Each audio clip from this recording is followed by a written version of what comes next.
ዓላማዎች ነበሩ። ልናሳካቸው እንደክምላቸው ነገሮች ነበሩ። ያሳካናቸውም ደግሞ እንደዚህ ሳንደሰት ሳንረካባቸው የተሻለ ነገር ሳናገኝባቸው ብዙ ነገሮች ሊያልፉ ይችላል። ምንወዳቸውን ሰዎች አጥተናል። ከምንወዳቸው ሰዎች ጋር መኖር አቁመናል፣ ተለያይተናል። ግማሾቹ ሞተዋል፣ ግማሾቹ ደግሞ አሉ በሕይወት። ግማሾቹ ባህሪያቸው ተቀይሯል። እኛም እንደዛው ባህሪያችን ተቀይሯል። ጸጉራችን መመለጥ ጀምሯል እና ወደፊት ላይ የተሻለ ነገር አድርገን ሌሎች አዳዲስ ነገሮችን ከመስራትም በበለጠ አዳዲስ ሰዎችን የማግኘት ከአዳዲስ ሰዎች ጋር የመጓዝ ልምዳችን እየዳበረ ይመጣል። ይሄ የህይወት መርህ ነው።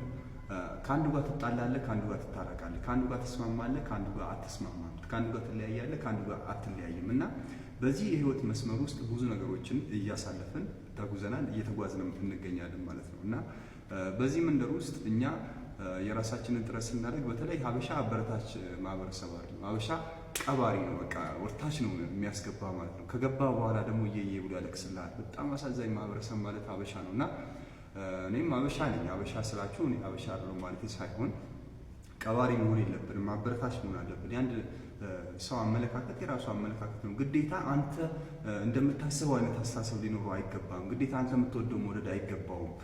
በራሱ መኖር ይችላል። የራሱ አይምሮ ስላለው በራሱ አስቦ ተገንዝቦ መራመድ እንድትችል ነው መፍቀድ መቻል አለብን እና ግዴታ እኔ ማመን ሃይማኖት አላመንም ብለህ አንድ ሰው ላይ የምትቀየርበት ከሆነ በጣም አንተ ጤነኛ ሰው አይደለህም ማለት ነው። ግዴታ ከአንተ ጋር ለመስማማት የአንተን ሃይማኖት የአንተን አመለካከት አንተ የምትወደው መውደድ አይገባውም። አንተ የምትሄድበትን መንገድ መሄድ አይገባውም። በራሱ የሚሄድበት መንገድ አለው፣ የሚያስበው ሀሳብ አለው እና በዛው እንዲጓዝ ልታበረታታውና ልትደግፈው ነው የሚገባው። ብዙ ነገሮች ልላችሁ ፈልግ ነበር። ለዛሬ በቃችኋል። እምነት ሰሚ ነኝ። አመሰግናለሁ።